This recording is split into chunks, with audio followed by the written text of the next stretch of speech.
You might be beginning to see a set of data now in terms of you're collecting all your stuff, your quantitative data. You might be able to see some pattern developing, I don't know. And is it what you expected? But I want to go back now to how the valley's changing, not just the channel, but this whole valley story that we're talking about. We started off in a spring-sapped hollow.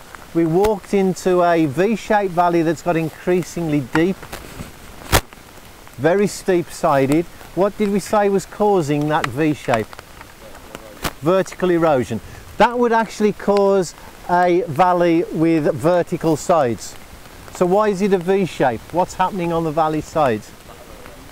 Not so much lateral erosion, no. What's happening on the valley sides? Weathering, good. So the breakdown of the valley sides by processes of weathering, like frost shattering, breaks down the valley side, and what does that loose material then do? Fall down into the river, and the river will carry it away. So it's like a sort of conveyor belt in a way. It slowly takes away the material that's been provided to it from the valley sides. That's a V shape. Now a V shape is characteristic of what we call the upper course of a stream.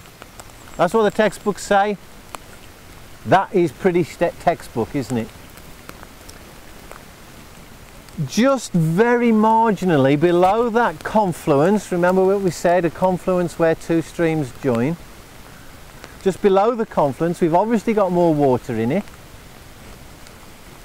to the extent we can actually use the corks almost successfully.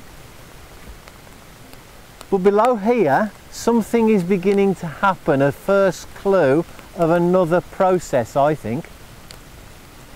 And what might that other process be? Lateral erosion. It's vertical up in the V shape, isn't it? I mean, it's still very steep sides here, but as this river swings round here, around the tree, what have we got here? Yeah, we've got a very steep side of that valley. Why is that very steep there? What's the stream doing as it goes round this bend? It's undercutting the outside of the bend. Now you mentioned meanders right at the top, didn't you? This is the first sign that we've got the sort of processes that might happen around a meander. I wouldn't call this a meander, this is just a bend in the river. But it is, especially, perhaps not today, but with more water in it, it would be carrying and eroding material against that side, and it's undercutting it and it's collapsing. A V shape, by definition, is symmetrical, isn't it? One side is the same as the other. But here, our valley side is becoming, what's the opposite of symmetrical? Asymmetrical. We've got a very steep section there because of the sideways, the lateral erosion that's beginning to be seen here. And because we're beginning to get sideways erosion, what is beginning to happen to the bottom of our V shape? It's getting wider. We're beginning to get evidence that this is a flat valley floor. So from a V shape with no real valley floor, just a stream in the bottom, we're now beginning to get a flat valley floor. That's the beginning of lateral erosion.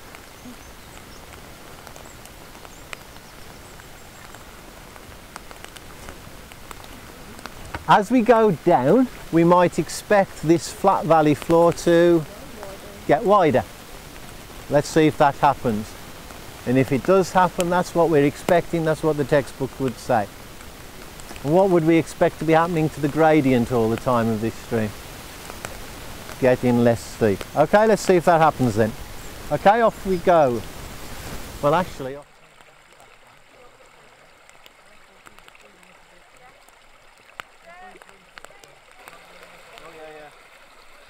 keep him happy.